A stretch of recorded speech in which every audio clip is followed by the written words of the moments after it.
ఈరోజు మనం వేడి వేడి కొబ్బరి పాలు పాయసం ఎలా తయారు చేసుకోవాలో నేర్చుకుందాం. కావాల్సిన పదార్థాలు: కొబ్బరి ముక్కలు, పెసరపప్పు కప్పు, బెల్లం కప్పు, పచ్చి పౌడర్ కొద్దిగా, రైస్ ఫ్లోర్ 2 స్పూన్లు. ఈ డ్రై ఫ్రూట్స్ ముందుగా కొబ్బరి ముక్కలు తీసుకుని వాటిని మెత్తగా గ్రైండ్ చేయాలి. కొబ్బరి ముక్కలు గ్రైండ్ చేశాక ఇలా తయారవుతుంది.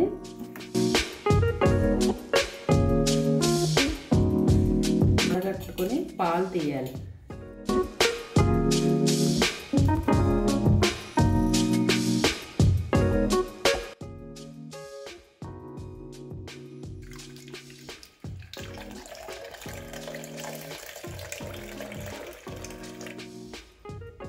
కొబ్బరి పాలు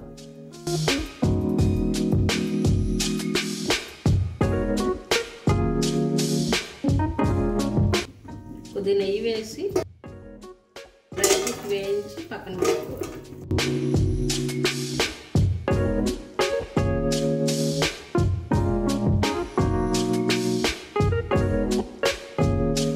కొబ్బరి ముక్కలకి వేయించి పక్కన పెట్టుకోవాలి.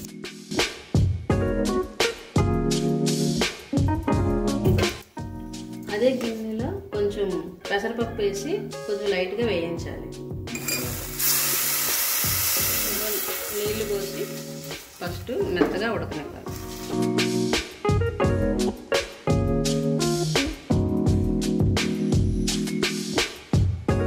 కొద్దిగా వాటర్ వేసి మరిగించి వడకట్టిన బెల్లం,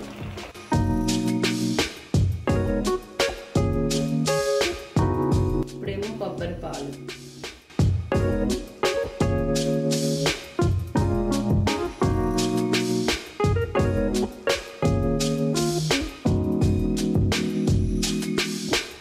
మరుగుతున్నప్పుడు 2 స్పూన్ల వరిపిండి,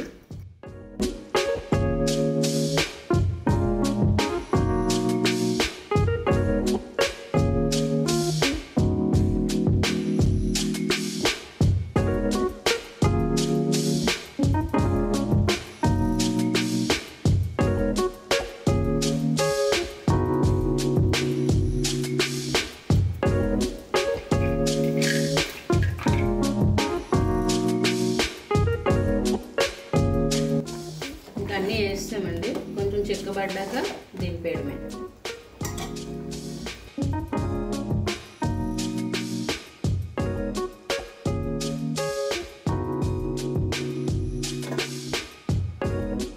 వేడి వేడి కొబ్బరి పాలు పాయసం రెడీ అయిపోయిందండి. తప్పకుండా ట్రై చేయండి, మీకు బాగా నచ్చుతుంది. ఇలాంటి రుచికరమైన వంటలు ఇంకా మీరు చూడాలనుకుంటే వీడియోని లైక్ చేసి మా ఛానల్ని సబ్స్క్రైబ్ చేయండి.